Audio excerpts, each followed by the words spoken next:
Let's be clear. That is quite a sight. The last time we saw those two men together was in June in Atlanta, Georgia, at a debate that Donald Trump is credited with ending the political career of Joe Biden. It was mere weeks later that Joe Biden ended his 2024 campaign for re-election. And those two men there, you see them shaking hands here, and Donald Trump referring it to as a smooth transition, but 2 times saying that politics is tough. Politics is really tough.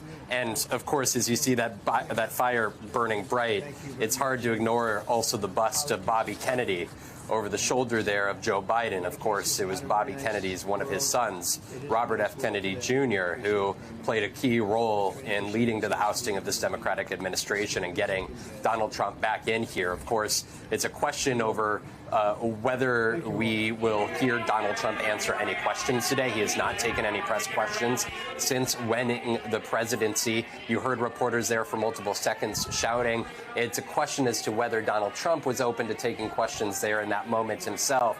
But those two men keeping their remarks very brief amongst themselves. This is Donald Trump. You know, we were talking about contrasting this to 8 years ago, who has moved at a rapid pace to build out his administration. He had key former cabinet officials and administrators, staffers that left the White House in 2021, set up multiple different organizations that began running a shadow transition 4 years in the making to get ready for this moment that would be ready to fill out an administration and the 4,000 political appointees. And this is where Mark was suggesting that it was really a campaign that turned into a transition that turned into administration back in 2021, or I should say 2017, which was ill-equipped at the time to actually run a federal government. This go around, you know, you can make the case, you can question the policies in the way in which they intend to use the executive branch, but nobody is questioning the preparedness of the Trump administration to execute on their game plan.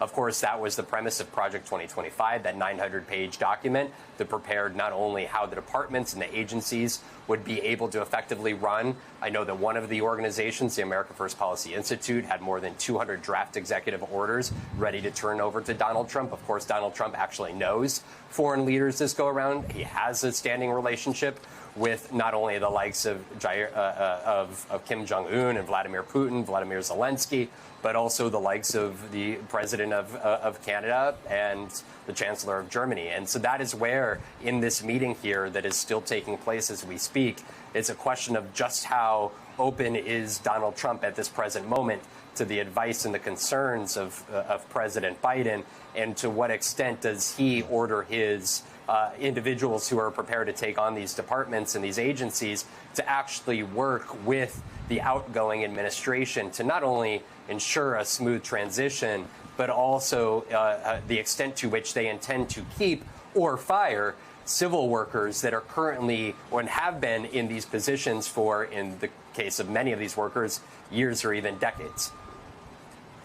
And just thinking, Jen, what you were talking about how there are so many things that need to be talked about and discussed in a transition, you know, from the most minuscule to huge issues. I mean, on day one, when the Biden administration got to the White House, you know, they presented already a comprehensive immigration bill to the House. On day one, President Biden struck out maybe 90 plus Trump executive orders having to do with remain in Mexico, with border policy. In other words, that's on day one. They're able to do a whole lot and undo a whole lot. And so, Jen, what is the process now, not between these two gentlemen, but between the organizations that each one of them are going to have to transfer to the one to the other? Thank you very much. Well, I think what you just raised in terms of executive actions is obviously not a process that would be worked through the transition, because those are policy decisions. Would you like me to stop while they talk, or you want me to keep talking?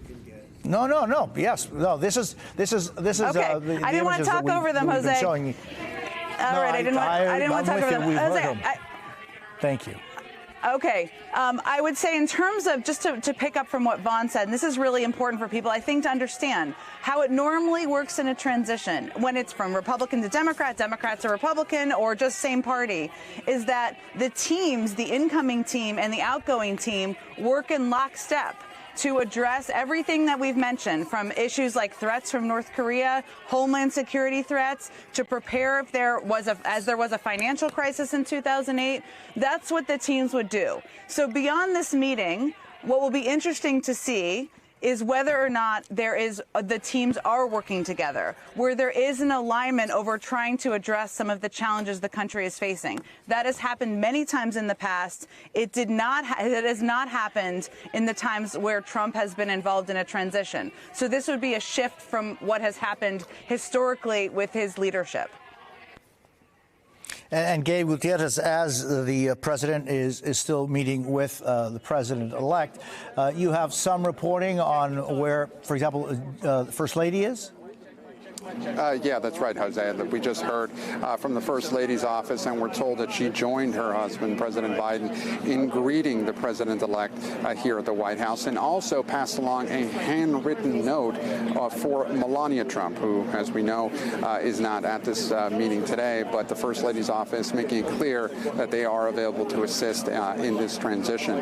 And back to that video that we just saw of the president-elect and President Biden, Jose, this is the image the White House wanted out there. They wanted to emphasize this peaceful transfer of power, and we did see from that video President-elect Trump, in a very somber tone, did not choose to answer questions, neither did President Biden. What struck me is the brevity of that pool spray, Jose. That is, pool sprays can often be very short, but that is particularly short given the huge amount of attention that is trained on the White House right now. So what we're watching for next here is just how long this meeting lasts. As I mentioned earlier, back in 2016, when Donald Trump met with Barack Obama here at the White House, that meeting went for much longer than expected, for 90 minutes. It will be very interesting to see just how long this meeting takes, and whether we might get any readout of what was said in the meeting. But as we just heard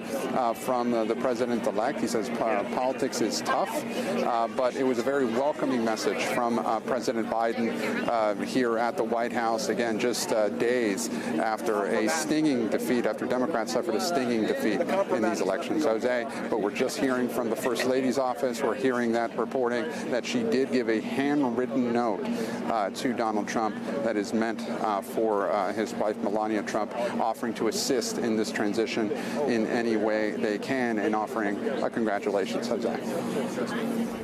And Mark, just thinking about, 4 years ago when so many things did not occur that traditionally needed to occur. But thinking, Mark, about what do you think or when do you think the meeting between Harris and Vance will occur, or will it? You did. Okay, cool. I would imagine it does. I would imagine it probably occurs subsequent to this one, which obviously is appropriate. You wouldn't want that to happen before the two presidents get a chance to talk. So I would imagine probably before Christmas would be an opportune time for the two of them to talk about that transition as well.